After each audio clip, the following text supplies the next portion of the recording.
तुम्हें गिफ्ट का करेगा हमारे से हमारे होली अब का कहल चाहे करो कि छोड़ी के हमके नौकरी करेला कितना रुपया तुम्हारा आराम से समझो सबका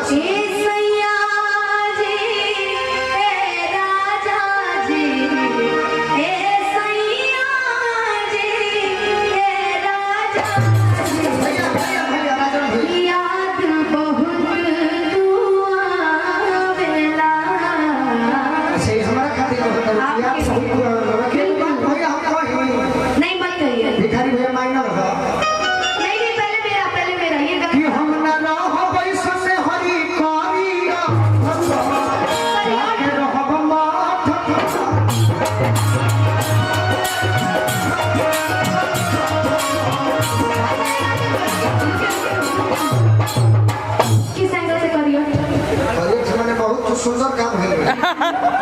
बिल्कुल के कहता आप ही ने कहा भैया हम तो करियत करनी करियत वही होता काला हां महान भक्त थी कड़कसा हां कोई अपनी बहन को कोई ऐसे बोलता रक्षाबंधन आ रहा पैसा नहीं लेंगे भैया लास्ट नहीं है तो अच्छा चाहतिया कि सबका सोझा भैया ऐसा मत बोलिए वही लगाइए ना वही गाइए साथ में सुनाओ ए सैया जी ए राजा जी याद बहुत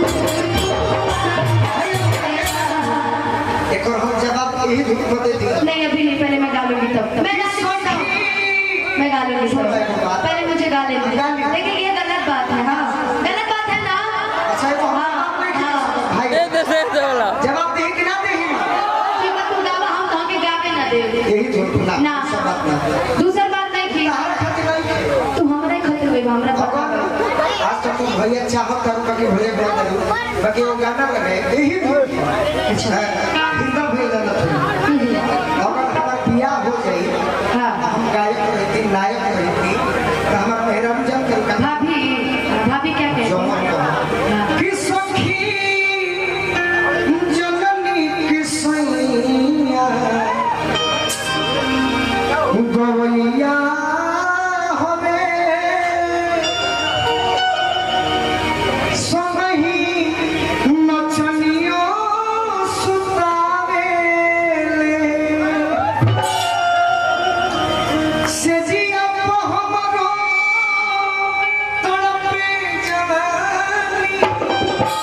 बाकी हमारा खातिर नहीं के अरे फुहरा पातर गीत गावे अब तू कह भूल सजना मिले सैया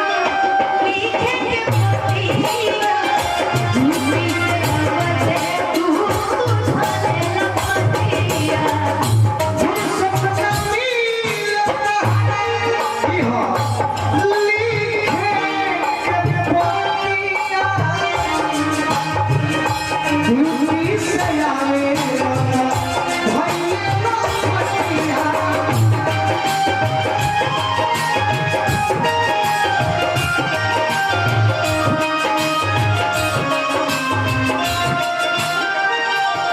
भूल सजना मिले सैया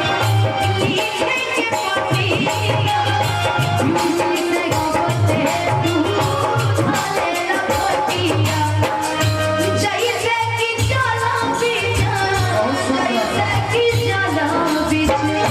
जैसे कि चला बिना कर प्रेम छुड़िया वैसे तू हमें ए सैया जी ए राजा जी ए सैया जी याद बहुत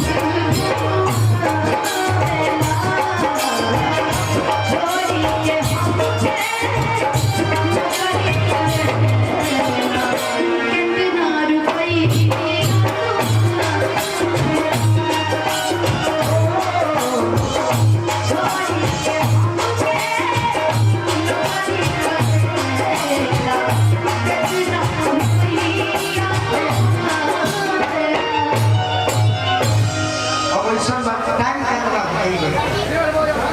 1:30 बजे तक तब कुछ ओरिजिनल गीत हो खेती है। हाँ बिल्कुल। इसके 5 लगे बैठ जाइए।